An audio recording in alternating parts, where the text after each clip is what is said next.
অস্ট্রেলিয়ার ক্রিসমাস দ্বীপে শুরু হয়েছে এক অবিশ্বাস্য পদযাত্রা। 10 কোটিরও বেশি লাল কাঁকড়া দ্বীপের রেইনফরেস্ট থেকে ছুটে চলেছে সমুদ্রের দিকে। দ্বীপ জুড়ে এখন কেবল তাদেরই দাপট। রাস্তাঘাট থেকে শুরু করে টানেল, এমনকি সেতুও বন্ধ করে দেয়া হয়েছে কাঁকড়াদের নিরাপত্তার জন্য। ভিডিওতে দেখা যায় সারি সারি লাল কাঁকড়ার দল মাঠঘাট ও রাস্তা পেরিয়ে এগিয়ে যাচ্ছে উপকূলের দিকে।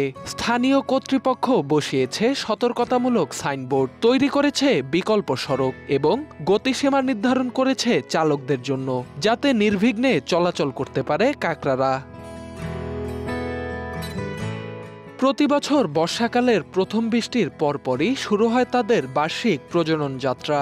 সময়টা নির্ভর করে চাঁদের গতির উপর। প্রবল জোয়ারের মুহূর্তে, ভোর হওয়ার আগ মুহূর্তে যখন সমুদ্রে প্রবল জোয়ার থাকে, তখনই এই যাত্রায় নামে কাঁকড়ারা।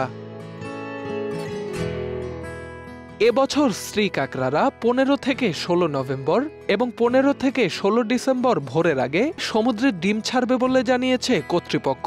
এ সময় সমুদ্রে অবমুক্ত করা হবে কোটি কোটি কাঁকড়ার ডিম।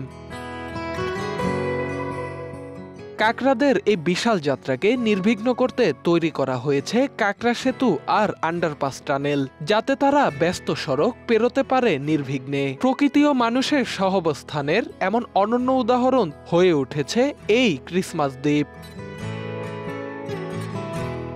Dhaka express desk report.